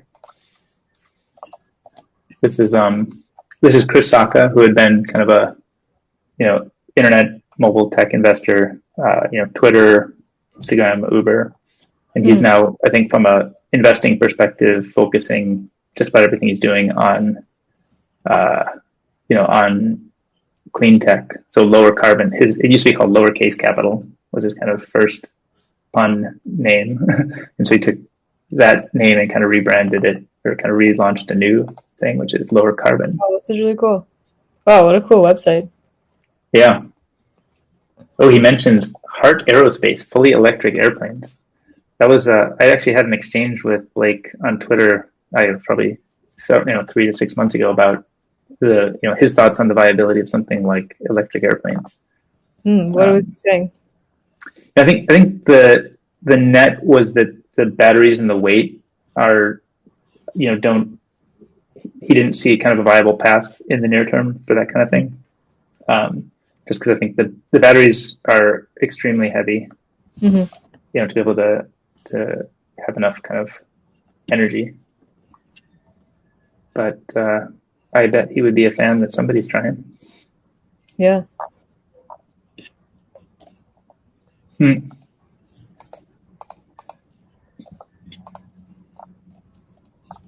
Yeah.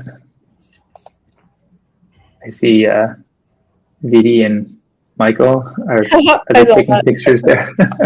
10 minutes down the road. Where are they? Are they in Waikiki there? Yeah. Are those those are the big hotels? Looks like it, yeah. I have no idea where exactly they are.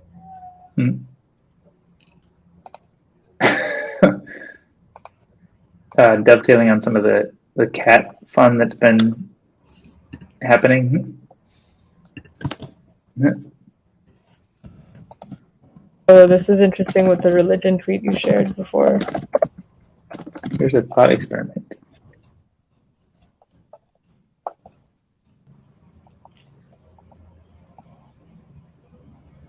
So the thought experiment, is that the one we're reading? Mm-hmm. So what impact is Apple AR going to have on a local church? Yeah, basically saying that even with COVID, there hasn't been real innovation in digital spaces, at least with religious institutions, even though they're such a powerful way to engage with people. Right. Religious structures need to become true communal hubs again, but they won't do that by continuing on with the old model. They need to be rethought completely. Right. It almost sounds like, I think the idea here, I might summarize is, religious, kind of online experiences probably feel a bit like MOOCs, where it was sort of taking the old model of one person speaking to, dozens, hundreds, thousands, whatever, and moving that thing online. where the same mechanics and relationships and distribution are assumed. But obviously, online you miss all of the opportunities for person-to-person connections.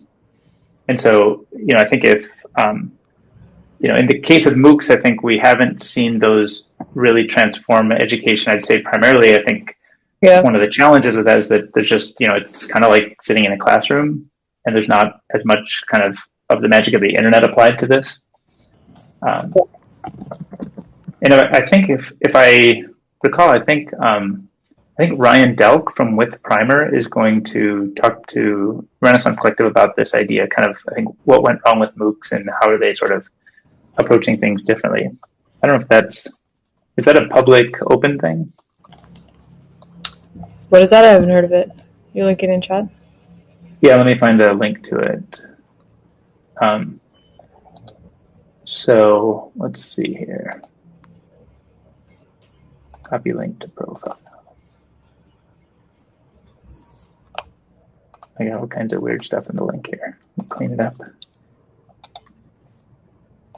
So yeah, speaking of kind of the religious tweet, this is, I had sort of mentioned my concerns about MOOCs to Jen the other day, and she had spoken with Ryan Delk for a pre-call about a session I think they're doing in Operators You Should Know with cool. Ryan. And he created a service called With Primer, or maybe it's called Primer. The website is withprimer.com.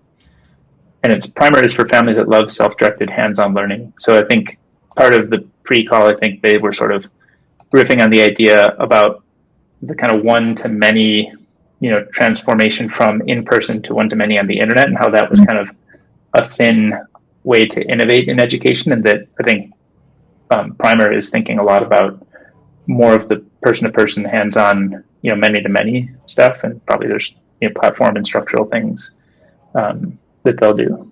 But I don't know if the I don't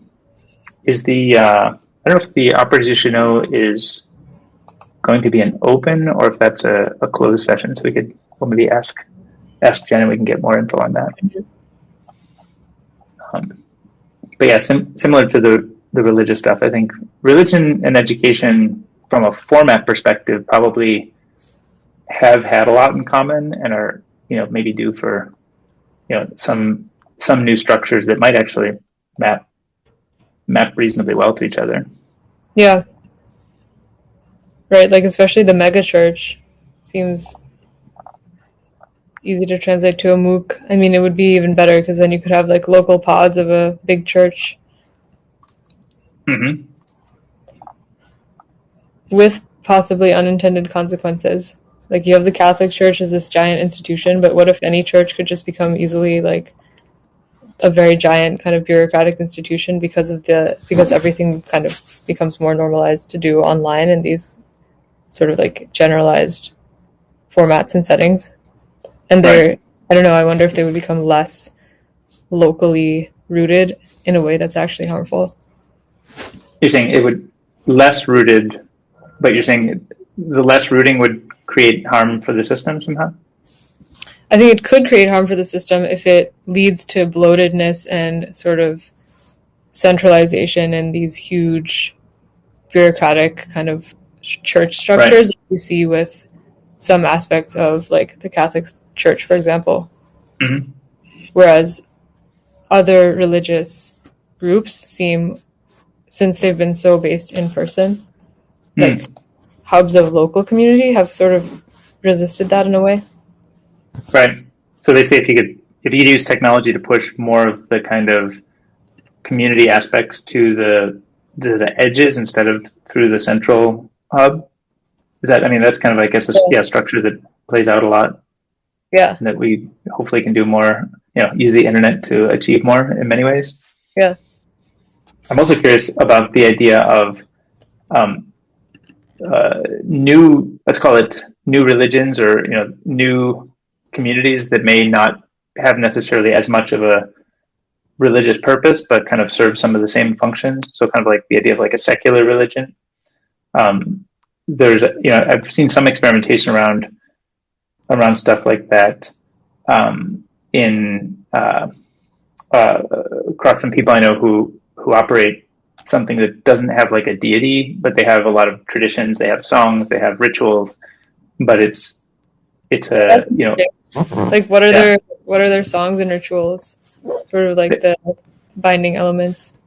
They I haven't participated in them, but they my understanding is they kind of they write songs and they sing them every week together, and they're I think they're probably about working together or collaborating or living a good life and collaborating with the community. But I think they're not they don't have like a history or a deity. It's more around kind of the values that they want to have and they want to like share with their children in particular. So I think people seek traditions are helpful for kind of binding and helpful for people understanding each other and having kind of memories and creating memories, having like hooks on which those memories can live. So I think it is I think something that's still even if there are people who maybe don't have as much of a specific religious historical context, they might still want to see those same kinds of values for their children. And so I feel like it's an interesting area that people are like kind of innovating at the edges. It's certainly not a mainstream thing, but can you sort of take some of the take songs that I think they have I think they borrow ideas from other kind of more traditional religions, like I think they have something of a concept of like a bar mitzvah, where it's like, which I think is also common, like a quinceañera or maybe a first communion, like coming of age welcoming ceremony type thing. Yeah, like a debutante's ball, right? That's maybe a version of a more secular, certain idea. But I think that same idea of like, okay, you're graduating from being, a dependent in this thing to being kind of more of an independent and equal as a thinker and an adult in a community. And so they, recognize that pattern that shows up across many different, religions and traditions and even like social or cultural traditions. And then they sort of like create their own. And I don't know, again, all the details of exactly what aspects of this they, kind of how it looks when it's embodied. Yeah. But it's an interesting idea. Secular religions. Yeah. Actually, now that I'm saying that out loud, it makes me wonder, like, is that a now I'm okay, there's a secular religion Wikipedia article. I mean, I was actually talking to one of the last people I saw in person. We were talking about this, what the future of kind of the church would be, not in a religious sense, but what will be our modern church. And what he said was that the closest thing that he sees to a modern church in his friend groups is like Barry's boot camp. It's like these groups of, I mean, it kind of hits a lot of the notes, right? Yeah. You have a ritual you come together for, it makes you feel, and like you have some sort of screening factors, like you're probably wealthy enough to afford Barry's boot camp and have similar like recreational interests, blah blah blah. So to what extent do you really need to reimagine like the church versus will it just start the function of the church to start being assumed by some of these other like either exercise or art or like political groups? Right. Yeah, that's a great example. Like I recall I think that's the most powerful one, honestly. Which one? Playing music together with people?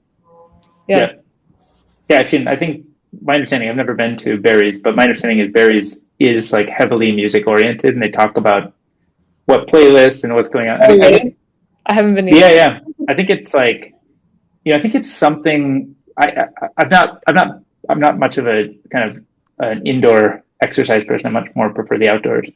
But I think I think CrossFit as a broad category of indoor gyms, and I think Barry's is sort of like a flavor of CrossFit, if I understand correctly. I may be totally butchering this, but I think they have like it's meant to feel a little bit like a Soul Cycle, like a disco. It's like it's got music and playlists, and I don't know what the music style is, but it's got kind of a similar theme or binding style to it that would show up. If you go to a Barry's, here in San Francisco versus a Barry's in Miami, there's probably like similar rituals, and you fit in and you feel at home, even if you're sort of all the way across the country. Yeah. Yeah, totally. That's interesting. And actually, I think the idea of fitness related groups does also have some echoes of some religious aspects. I remember I used to be a member of a master swim club, and we would get up at we would have like Sunday morning, team swims. And I remember people used to say, like, I'm swimming at the Church of Doug. Doug was the coach. I said, yeah, I'm worshiping at the Church of Doug this morning. And it was kind of like the Sunday morning ritual that was sort of, some people's maybe call it like a secular religion, when other people might typically be engaged, kind of a traditional religious ceremony. Yeah. So it's cool. Yeah, and then you could think like the Barry's versus Peloton. Like if Barry's is a church, is Peloton a church? Like, right. To what extent can you kind of move some of that onto the cloud, so to speak? Yep. Yeah. Yeah, I mean, it does feel like Peloton is effectively like a cloud version of Soul Cycle. I mean, if you wanted to make a really bad analogy, like Soul Cycle was such a thing in such a moment. It felt like, I don't know, 5 years ago or something. Everybody used to go to Soul Cycle. And, certainly I think even before COVID really hit, which probably, changed behavior there a lot. Even before COVID hit, I think Peloton was already like well on the rise. And that was, kind of a replacement for the cycle, in place gym cycling culture. I wonder why we haven't really seen seen something that replaces like a Barry's like experience that you can do from your home. Yeah. Because I feel like I've seen some of these services. That's where AR and VR will become super powerful. Like I the first time I ever tried an Oculus Rift, I was just like, this will completely change how we connect with. I mean, just think about like sitting in your living room and having a musician from like Zambia or something sitting from you and being able to synchronously play, or like work out with people together and stuff. So wild. Yeah, like then this was like 3 or 4 years ago, so I'm sure it's like nothing close to what it will be eventually, but so convincing even with that. Right. The it reminds me of this thing. I don't know much about it, but it's relevant to this idea you're mentioning around sort of music. Is there's a service that is, I think they sell a piece of hardware that you keep in your home, or maybe it's kind of like a speaker, like an audio speaker. But I think it's meant to be like it's a very high end speaker, and I think it is maybe it's only used or primarily used for participating in live concerts. Have you heard of this concept? Oh, I think you told me about this once. I forget what it was called. Yeah. I'm gonna see if I can find it. Live concert speaker. ODA? Is that it? ODA? The experience of listening to a live music performance on ODA is nothing short of transcendental. You've got to hear it for yourself. Feed your soul. Yeah, here, I'll share the link here. This is Alexis Ohanian talking about it. So ODA is live is the Twitter handle. I'll share the link here for their Twitter handle. So ODA is live. It looks like they do these like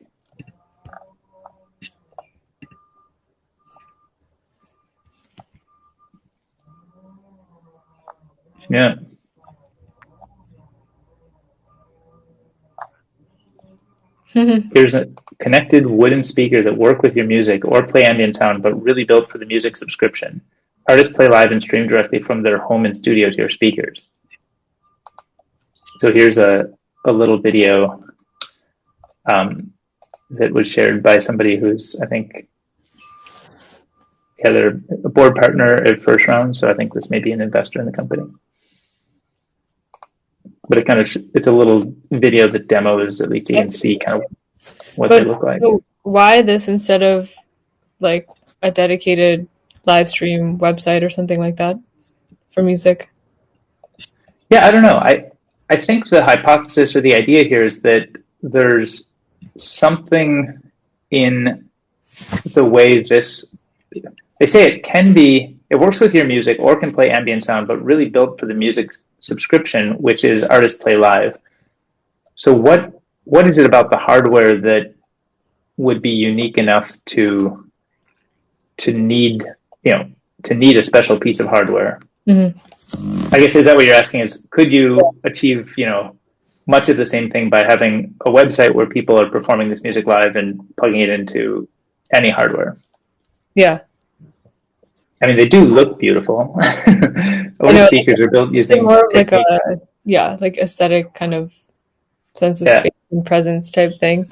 I'm just, I don't know, how would an investor look at a company like this? It's kind of interesting to me. Like, at what point do you decide that it's not enough to just make a live stream channel, but these speakers really have something that is adequately interesting for enough people?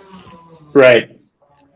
Again, I wonder, I love the copy, but, kind of the way they describe it as artisanal. I wonder if there's something about how they want to select for a set of people who are willing to sort of buy into this as a concept and be subscribers to this as a concept.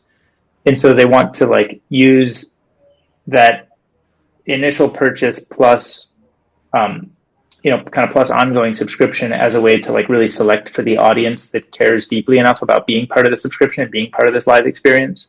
And I would guess, I'm just imagining, I've not heard them pitch, but my guess is like there's broader community stuff around this. So you can imagine, hearing, I don't know, breakout sessions or, hearing other people, other guests at the party and kind of building, these parties and spaces that are kind of virtual. But maybe it's that, I think anything could still be probably done through traditional speakers at just lower fidelity and lower quality, but it may be part of like the buy-in to, maybe it's a religion, right? Maybe part of the buy-in here.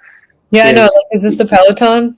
Like, yeah, people want a treadmill instead of just running outside. I mean, that's slightly different because it is different to run inside versus outside, but yeah.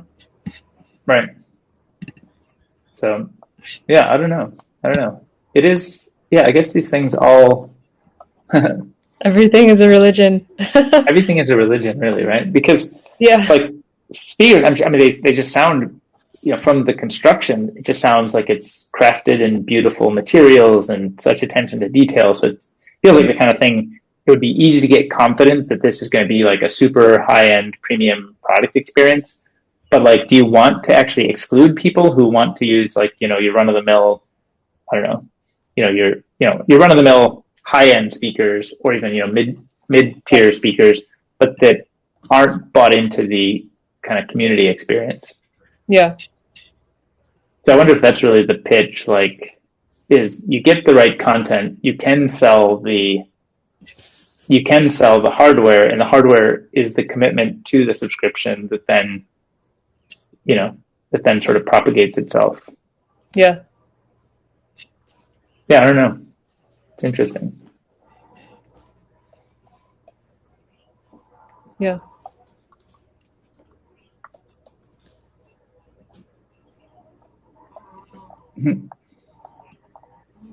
That cat is everywhere on Twitter.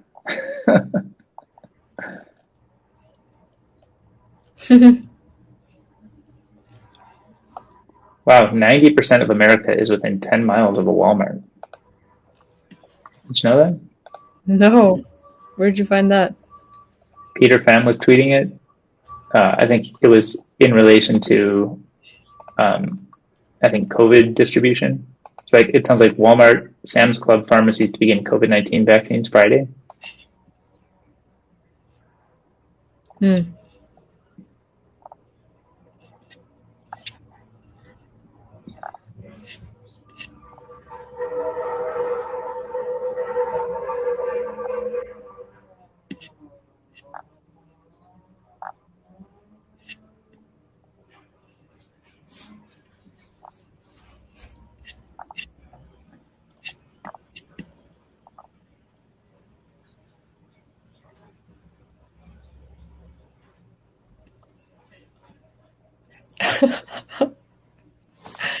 Oh my god.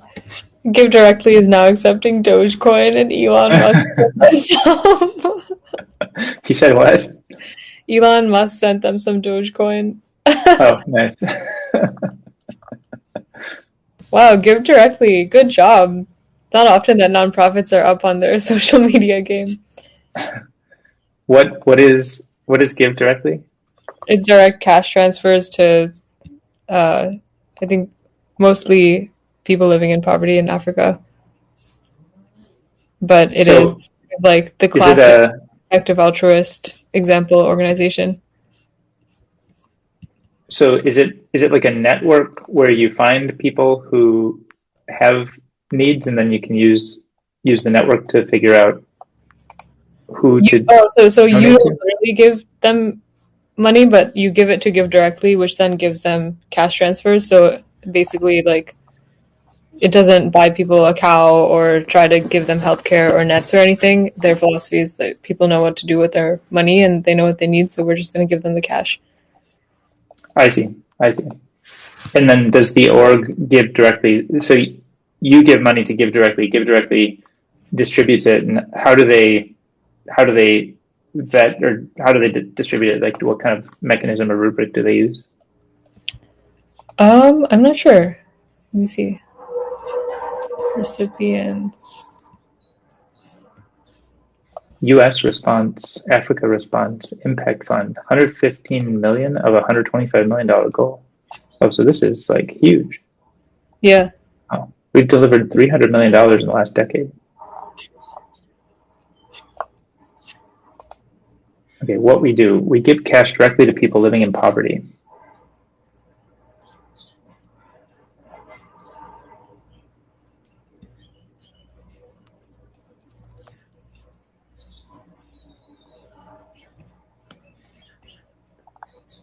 Wow. This sounds like a extremely ambitious project. Oh yeah, they're amazing. Right? Yeah. I wasn't aware of them. Yeah, they're like one of GiveWell's top nonprofits. I've actually met the founder of this, who is really Wow. impressive.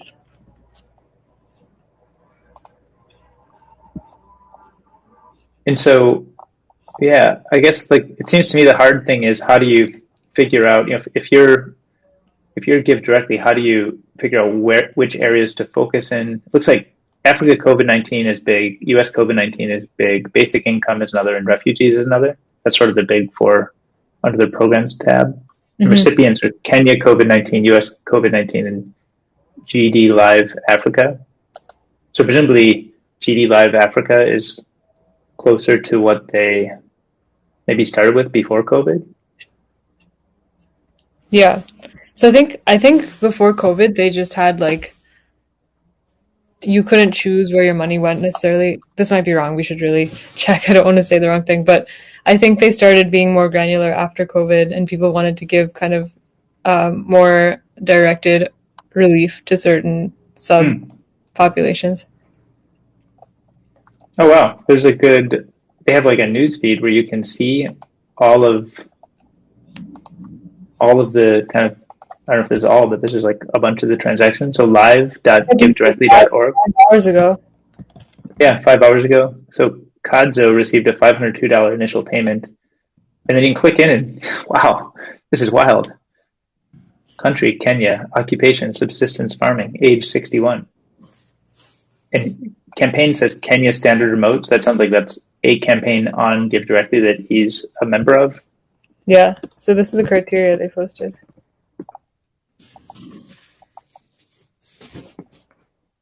Locate extremely poor villages using poverty data from national surveys. Enroll all households in the village.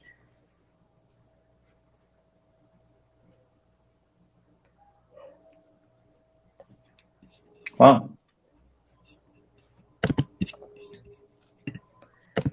We should tell them to join us for lunch break. I bet they could. Yeah.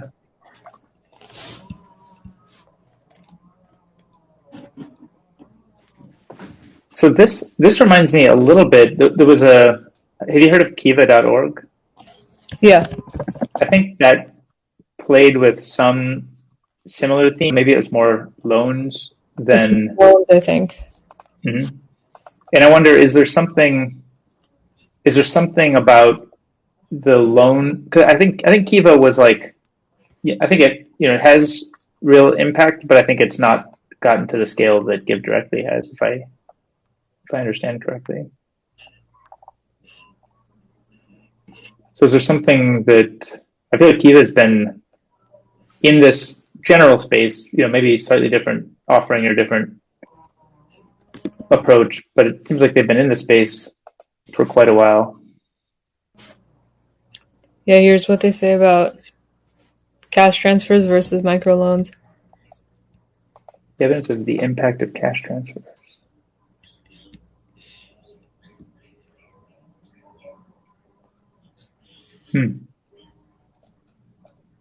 Oh, so they're basically saying the loan versus giving is, it's not meaningfully. You wouldn't meaningfully distinguish.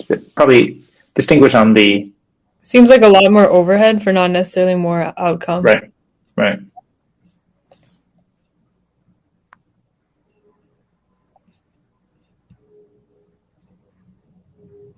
Mm-hmm. Have you heard or read Muhammad Yunus? Yeah. He's an amazing speaker. I had the chance to see him talk, I don't know, a long time ago. Oh, really? That's so cool. Yeah. In the San Francisco area. Where he was speaking?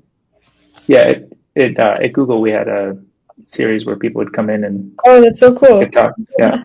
Yeah.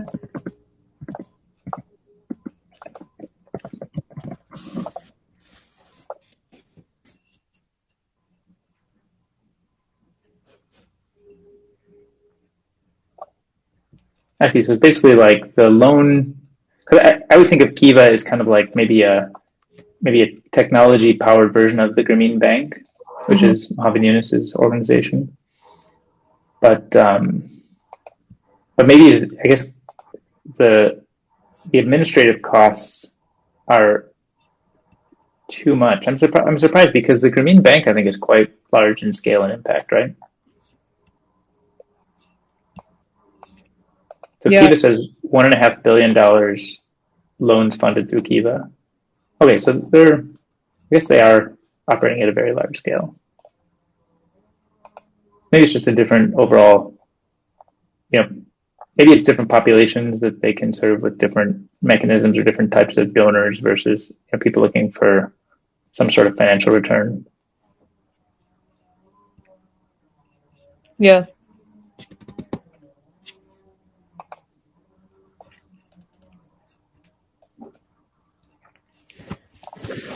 Wow. That makes sense. I wonder if most people who support kind of UBI type stuff would also support this over microloans. I mean, it seems logically consistent. But interesting that most people do seem to default to thinking about microloans instead of cash transfers in extreme poverty situations. Right.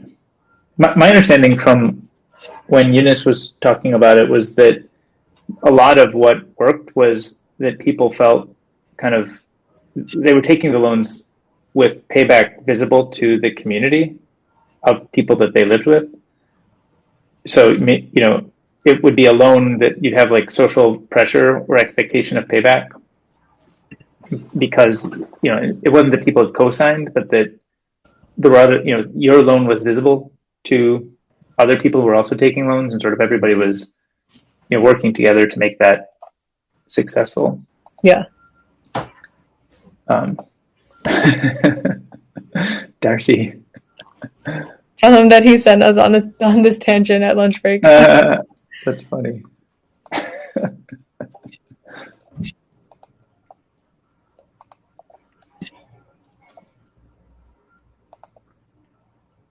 Yeah, it seems like the ideas, at least that I'd heard from Yunus, seem like they should be embodiable in like this kind of like social networking kind of, status and dependency and repayment incentives.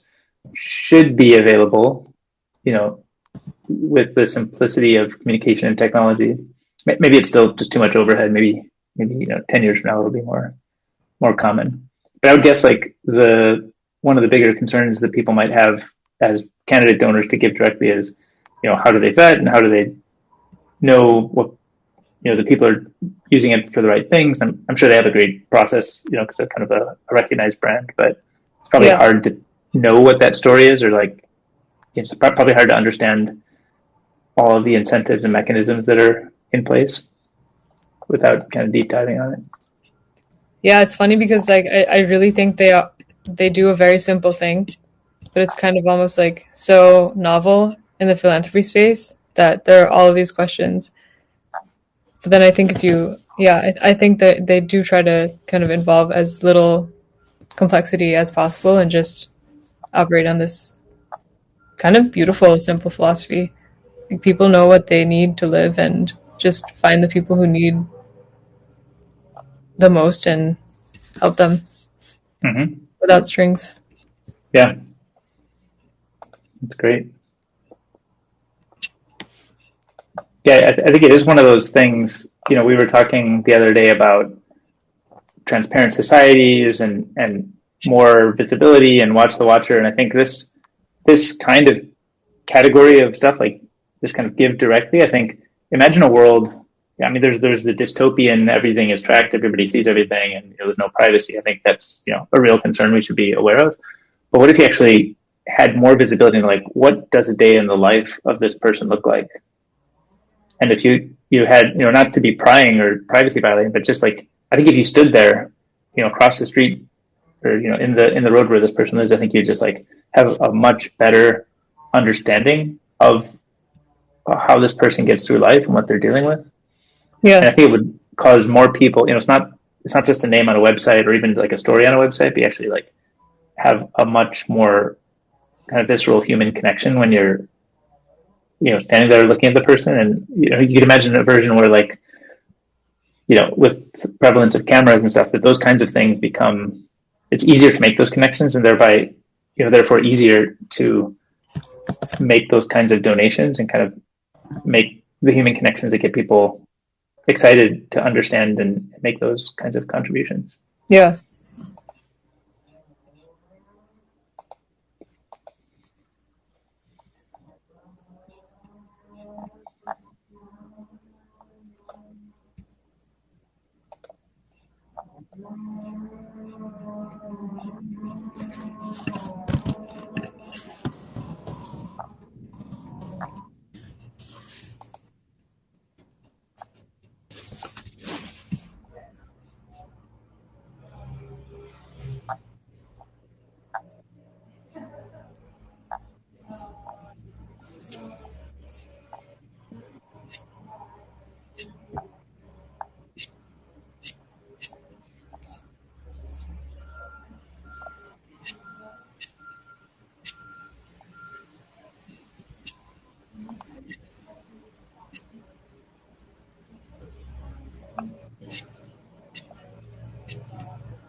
I got David King started following you on Highlighter. I'm You got that honored. right now? Oh. Yeah, I think we didn't have like a really good place to find people before, so I probably just did it inadvertently, not from following you and a bunch of other people I would have liked to hear from.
Cool. I noticed we're 2 hours into lunch break. I wonder if we should call Take it a a wrap break. for lunch and actually get a real lunch in.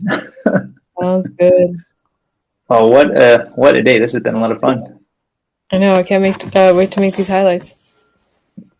Awesome. All right. Well, I will see you about online. All right. See you later.